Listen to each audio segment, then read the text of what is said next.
নানুরের চারকল গ্রাম ও নতুন গ্রামে হর ঘর তিরঙ্গা যাত্রা কর্মসূচির আয়োজন। স্বাধীনতা দিবসকে সামনে রেখে নানুরের নতুন গ্রাম ও চারকল গ্রামে বিজেপির পক্ষ থেকে আয়োজিত হলো হর ঘর তিরঙ্গা যাত্রা কর্মসূচির আয়োজন। এই কর্মসূচিকে কেন্দ্র করে ছিল অসংখ্য মানুষের জনসমাগম। এই তিরঙ্গা যাত্রা কর্মসূচিতে সকলেই জাতীয় পতাকা হাতে নিয়ে ভারত মাতার নামে জয়ধ্বনি দিয়ে সকলকে এই কর্মসূচিতে অংশ নেওয়ার আহ্বান করেন বিজেপির নেতা কর্মীরা। উপস্থিত ছিলেন বিজেপির বোলপুর সাংগঠনিক জেলা সম্পাদক খোকন দাস, নানুর 2 নম্বর মণ্ডল সভাপতি অনিরুদ্ধ কর, নানুর 3 নম্বর মণ্ডল সভাপতি রামকৃষ্ণ মণ্ডল সহ অন্যান্যরা। উদ্যোক্তারা জানান, সকলে যাতে রাষ্ট্রবাদী সরকারের কর্মসূচিকে মান্যতা দিয়ে প্রতিটি ঘরে ঘরে একটি করে জাতীয় পতাকা লাগিয়ে দেশকে সেবার কাজে যাতে অংশ নিতে পারে ও দেশের প্রতি ভালোবাসা গড়ে তোলার লক্ষ্য নিয়ে এই কর্মসূচির আয়োজন। নানুর থেকে শুভদীপ গুইয়ের রিপোর্ট, বিগ নিউজ বাংলা। আমাদের এই তিরঙ্গা যাত্রায় আমাদের মঞ্চে যারা উপস্থিত আছেন, আমার থেকে বয়সে যারা বড়, তাদের চরণে আমার প্রণাম। এছাড়াও আমার থেকে ছোট যারা আছেন তাদেরকে আমার অসংখ্য অসংখ্য ভালোবাসা। আমি বলতে খুব একটা পটু নয়, যাই হোক তবু আমাকে দায়িত্ব দেওয়া হয়েছে। কাজটি আমার কাছে এমনই যেন ঠিক কুকুরের লেজ সোজা করার মতো। যাই হোক, আমরা 15ই আগস্ট 1947 খ্রিস্টাব্দে স্বাধীনতা পেয়েছি, কিন্তু এই স্বাধীনতা পেতে গিয়ে আমাদের অনেক রক্ত ঝরাতে হয়েছে। আমাদের ভারতবর্ষ ইংরেজদের শাসনে 200 বছর থাকলেও ভারতবর্ষ কিন্তু দীর্ঘ 850 বছর পরাধীন ছিল।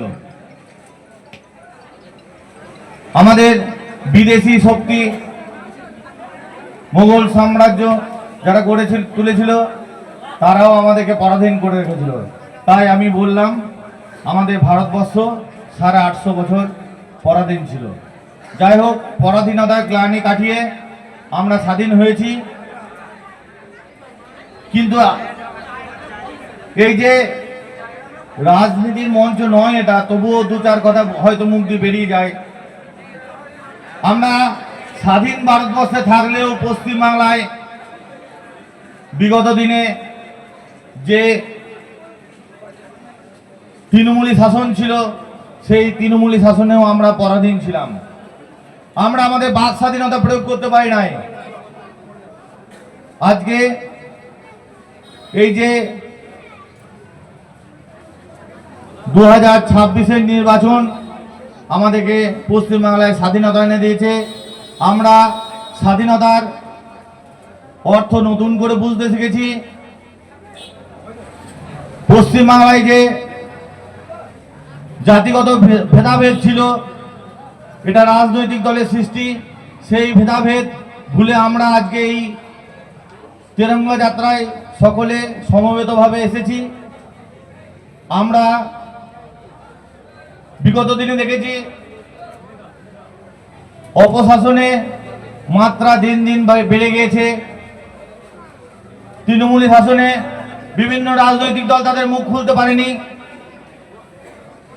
আজকে 2026 এসে তারাও মুখ খুলছে।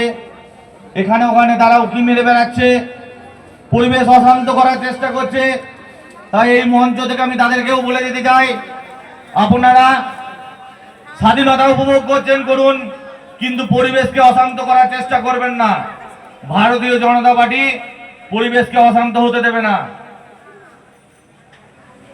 আমরা স্বাধীনতা অর্জন করেছি।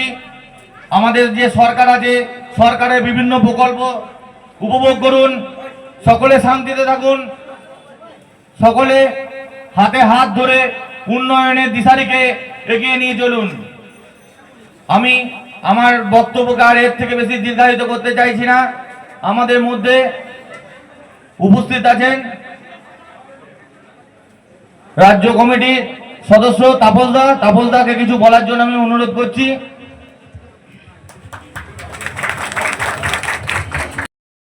অর্ধেক লোকও দেখা যায়নি, কিন্তু রাজ্যে পালাবদল হতেই এবং এই নানুরের মাটিতেই দেখা গেল হাজার হাজার মানুষ পথে নেমেছে হর ঘর তিরঙ্গা দেখুন, কর্মসূচি। এই বাংলায় এই পশ্চিমবঙ্গকেই বাংলাদেশে পরিণত করার চেষ্টা করেছিল। এই বাংলাকে যারা বাংলাদেশে পরিণত করার চেষ্টা করেছিল এবং ভয় ভীত সন্ত্রস্ত করে এই বাংলাকে বাংলাদেশের এগিয়ে নিয়ে যাওয়ার চেষ্টা করেছে, বাংলাদেশের পক্ষে নিয়ে যাওয়ার চেষ্টা করেছে। কিন্তু এটা ভাবতে হবে, পশ্চিমবঙ্গেও রাষ্ট্রবাদী আছে। পশ্চিমবঙ্গের সমস্ত রাষ্ট্রবাদী নাগরিকরা রাষ্ট্রবিরোধী সরকারকে উৎখাত করে এই বাংলায় রাষ্ট্রবাদী সরকার প্রতিষ্ঠা হয়েছে। তাই প্রত্যেকটা পশ্চিমবঙ্গের জাতীয়তাবাদী নাগরিক আজকে তিরঙ্গা তাদের ঘরে ঘরে তিরঙ্গা ফেরাচ্ছে, রাস্তায় তিরঙ্গা নিয়ে তিরঙ্গার সম্মানে আজকে তারা পদযাত্রায় অংশগ্রহণ করছে। এটাই তো রাষ্ট্রবাদী। আজকে ভারত, এটা আমাদের নরেন্দ্র মোদী যে বার্তা দিয়েছিলেন, সমস্ত ভারতকে এক ভারত করা, এক ভারত শ্রেষ্ঠ ভারত, সেই দিকেই ভারত এগোচ্ছে। ভারত স্বনির্ভর হচ্ছে, ভারত আত্মনির্ভর হচ্ছে। ভারত আজকে মানে সারা বিশ্ব গ্লোবালের কাছে আজকে ভারতের মান সম্মান মানে আমরা কোন জায়গায় নিয়ে গেছি, সেটা একমাত্র রাষ্ট্রবাদী সরকারে পারে। আর সেই রাষ্ট্রবাদী সরকারকে আমাদের পশ্চিমবাংলার মানুষও সমর্থন করেছেন এবং এখান থেকে বাংলা বিরোধী সরকারকে উৎখাত করেছে, এবং তাই মানুষ আজকে ঝান্ডা নিয়ে রাস্তায় নেমেছে।